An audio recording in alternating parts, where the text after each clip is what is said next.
Hello and welcome back to another update where I cover the latest developments throughout the front line in the Russo-Ukrainian war.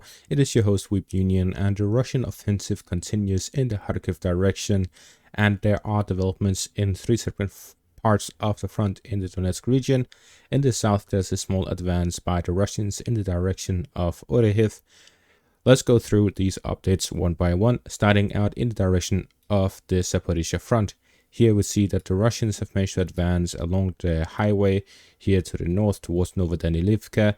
The Russians have been fighting mainly through Ocheretyne and northwest of Verbove, but there have been some positional fighting to the northeast over the past few months, with small advances by the Russians in the form of small infantry assault groups, similar to how the Ukrainians captured this salient in the first place.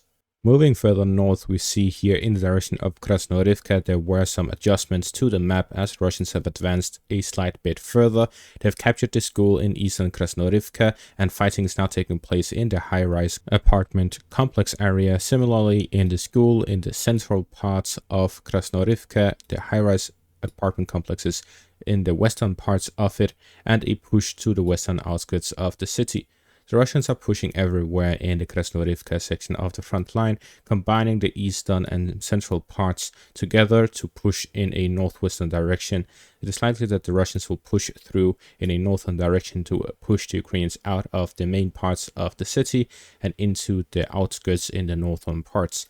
With the full control over the fortifications in the area, the Russians have secured any form of supply line from the east and from the south, allowing them to concentrate larger forces within the city and increase their efforts and firepower within the city itself. This means that the Russian capture of the city will likely speed up and likely end here in the month of May. Further north in the direction of Ocheretyne, the Russians continue to develop their offensive operations, capturing multiple fortifications.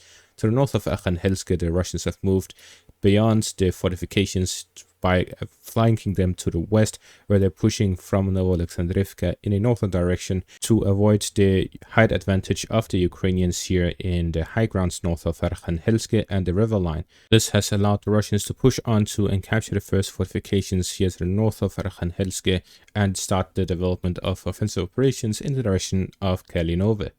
West of Ocheretyne, the Russians have expanded in the direction of Novodmitrovka, and to the south of that, where they've captured multiple fortifications. This is to approach Sokil from the high ground and avoid the central line of defense east of Sokil to push through towards the main defensive position of the Ukrainians in the area. If the Russians capture this fortification, then they capture the village of Sokil. It is likely that they will push further westwards along the railways to capture the next parts of the Ukrainian fortifications and south towards the main fortification of Sokil. Towards Ocheretyne, the Russians now have control over all of the fortifications in the area, which means that they are now able to attack Novodmitrovka both from the southern flank, where they can push onto the next line of Ukrainian fortifications in the area, and in a northern direction to avoid those fortifications and overlook Novodmitrovka from the north before pushing on to and avoiding the majority of the Ukrainian fortifications here to the south. It is a question of whether they will go along the flanks of both sides or push through the northern parts or through the town itself. Either way, the Russians will be pushing towards Novodmitrovka in the coming days as they develop their offensive operations further. In the northern direction towards the east of Chasiv Yar, the Russians have pushed west of Ivanivske along the canal line. It is likely that the Russians are now starting the operation to push along the canal line and gain control over the eastern bank of it, push the Ukrainians away from the area and recapture the southern flank of Bakhmut. This would mean that the Russians would regain control over the northern and southern flanks of Bakhmut and focus the entirety of their forces in the area towards holding the canal line and pushing across towards Chasiv Yar. This would significantly develop the offensive operations the Russians have across the canal, as they'll be able to concentrate their forces and push through the Ukrainian defensive lines. It's also likely that offensive operations of the Russians will continue in the northern parts and restart to fight over Kalininia and Hryhorivka, where the Russians will attempt to gain further control over the canal line east of the canal, and fighting will restart in the direction of the micro district, as we've seen with a recent advance in the north of it. With this, we see that there are significant developments in three parts of the Donetsk front. We see them in Krasnohorivka, Ocheretyne, and Chasiv Yar. This is the three main pressure points that the Russians are pushing through in the Donetsk region to push through towards the targets of Pokrovsk and Konstantinivka. At the same time, the Russians continue their Kharkiv offensive to the north, where they have advanced further in the central parts north of Kharkiv city. Without capturing a new village, the fighting is in the direction of Lukyantsy and Hlyboke, where there is this geolocated footage in the direction of Lukyantsy, where the Russians are pushing in the direction of the village. At the same time, the Russians are also pushing towards the east of Hlyboke to attack both from the northern and eastern directions. The Russians are here launching a pincer maneuver towards Hlyboke and a direct assault towards Lukyantsy. At the same time, the Russians have connected the northern parts with Zelene here to the east of those positions.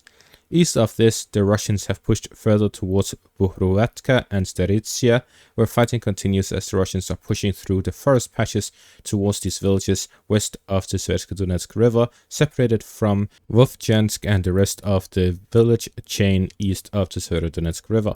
So we see that the Russians are pushing towards Staritsya and Buhrovatka. This is to connect the front here from the west towards the east. The interesting part is that the Russian territory right on the other side of the border allows Russians to have a connection between these two sides, despite not being connected on the Ukrainian side of the border. This means that the entirety of the front is well connected between the Russian side.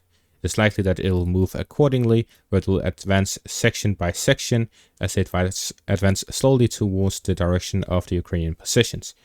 However, we do see that the main push of the Russians are in two directions: directly towards Kharkiv, directly north of the city, and in the direction of the Oskil River line from the northeast of Kharkiv. In the northeastern parts, we see that the Russians continue to pressure the Ukrainian positions in Vovchansk and to the east of it. In the direction of Vovchansk itself, the Russians have fully captured Hatyshe, which allows them to push onto Vovchansk, and fighting is taking place within the town itself.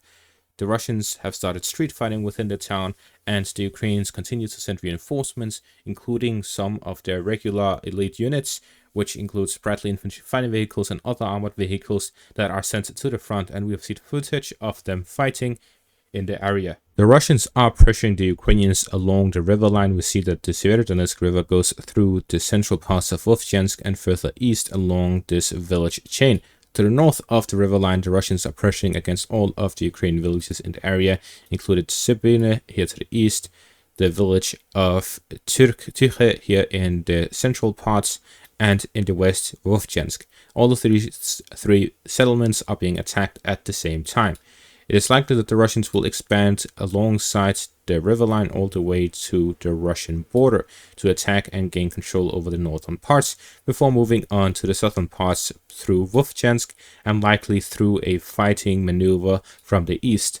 The Russians are able to have the initiative, which allows them to attack from any part of the border area. The Russians can flank the Ukrainian position completely by moving through the east towards Prikhorodne, or they can move through according to the front line, flanking the Ukrainian positions south of the river line, or they can attack head first through the area to the north.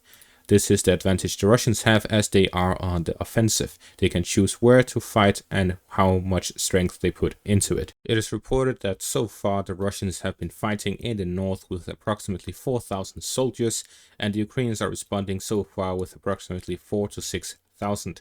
It is reported to add up and build up to about 12,000 within the next few hours, and the Russians are not reported to have increased their presence in these areas. Instead, there are reports that the front is wider than we are actually seeing on the map. However, there's no concrete information on that, so we'll have to wait until the situation clears up.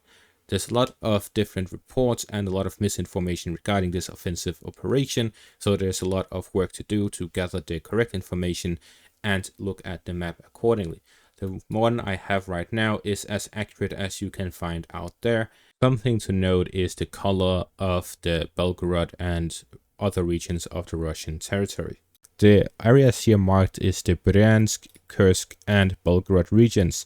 These are not captured by Russia. This is Russian territory. The only reason they are marked is to make it easier to see where the Russian forces are in comparison to the Ukrainians.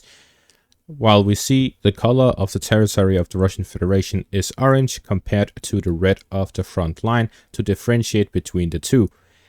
We do see that the front line across into Ukraine is also orange, but that is only temporarily because of how the mapping works. I cannot make a separate entity due to the overlapping of the dates of which the territory is captured. So you have to look by the dates. At the start of the month of June, I'll change the color to red because then I can separate the two and have the map running normally.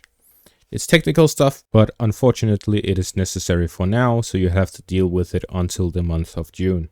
And that is going to be all for this update. Thank you for watching. Make sure to leave a like, subscribe, and check out my Patreon for additional content. Have a great day.